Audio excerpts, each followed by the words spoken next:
Hi friends, welcome to healthy world. ఎంతో టేస్టీగా ఉండే మటన్ కర్రీ రెసిపీ ప్రిపేర్ చేద్దామండి. చాలా టేస్టీగా ఉంటుంది. ముందుగా స్టవ్ పై ఒక కుక్కర్ని పెట్టుకుని ఆయిల్ పోసుకున్నానండి. ఆయిల్ హీట్ అయిన తర్వాత 2 ఆనియన్స్ని కట్ చేసి వేసుకున్నాను. ఇప్పుడు ఒక హాఫ్ టీ స్పూన్ పసుపు అండ్ కొద్దిగా సాల్ట్ని యాడ్ చేద్దామండి. యాడ్ చేసి ఒకసారి బాగా కలుపుకుందాము. సాల్ట్ వేయటం వలన ఆనియన్స్ అనేవి తొందరగా ఫ్రై అవుతాయండి. ఈ రెసిపీ అయితే చాలా టేస్టీగా వచ్చిందండి. మీరు కూడా ఈ మటన్ రెసిపీని ట్రై చేయండి ఫ్రెండ్స్. నేను మసాలా పేస్ట్ వేయకుండా ఓన్లీ మసాలాలని వేసుకుంటున్నానండి. ఇప్పుడు చూపిస్తున్న మసాలాలని నేను అందులో వేసుకొని ఫ్రై చేసుకుంటున్నానండి. చూడండి ఫ్రెండ్స్, ఆనియన్స్ అనేవి ఫ్రై అయినాయి కదండి.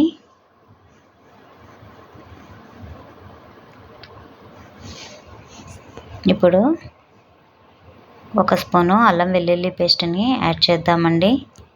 యాడ్ చేసి ఒకసారి పచ్చివాసన పోయేంత వరకు బాగా మనం ఫ్రై చేసుకుందాము. ఇక్కడ ఒక 3 పచ్చిమిర్చి అండ్ 2 టమాటాలని ఈ విధంగా మిక్సీ పట్టుకొని పేస్ట్ ప్రిపేర్ చేసుకున్నానండి. దాన్ని ఈ ఆనియన్స్లో యాడ్ చేద్దామండి. యాడ్ చేస్తే పచ్చివాసన పోయేంత వరకు మనం కుక్ చేసుకోవాలండి. ఈ విధంగా శుభ్రంగా కడిగి పెట్టుకున్న మటన్ని చూసారా, ఈ విధంగా ఇప్పుడు వేసుకుందామండి. ఆనియన్స్ బాగా ఫ్రై అయినాయి కదండి. చూడండి ఫ్రెండ్స్, ఈ విధంగా మనం శుభ్రంగా కడిగి మటన్ అనేది యాడ్ చేసాము. ఇప్పుడు ఒకసారి మళ్ళీ కలుపుకుందామండి. ఇప్పుడు కర్రీకి తగినంత కారం యాడ్ చేసుకుందాము.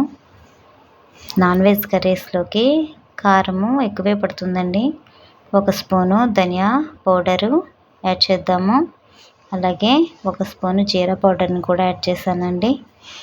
ఇవన్నీ కూడా బాగా కలిసేలాగా కలుపుకుందాము.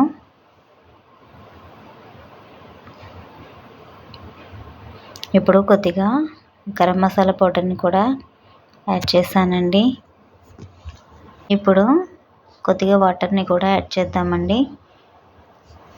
ఒకసారి బాగా కలుపుకుందాము.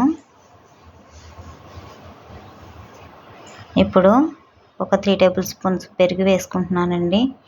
పెరుగు వేయటం వల్ల టేస్ట్ బాగుంటుంది. మనకి మటన్ అనేది కూడా చాలా చక్కగా ఉడుకుతుందండి. ఇప్పుడు కుక్కర్ పెట్టుకొని ఒక 4 విజిల్స్ వచ్చేంత వరకు కుక్ చేసుకుందామండి. చూడండి ఫ్రెండ్స్, ఈ విధంగా ఉడుకుతుంది కదండి. చూడండి, దగ్గర అయిపోయింది. అంతేనండి, ఎంతో టేస్టీగా ఉండే మటన్ కర్రీ రెడీ అయినట్టేనండి. చూడండి ఫ్రెండ్స్, ఈ విధంగా మటన్ అనేది ఉడికిపోయింది కదండి. ఇంకా సర్వ్ చేసుకోవటమే. ఈ రెసిపీ మీకు నచ్చినట్టయితే లైక్ చేయండి ఫ్రెండ్స్. అలాగే కామెంట్ చేయండి, సబ్స్క్రైబ్ చేసుకోండి ఫ్రెండ్స్.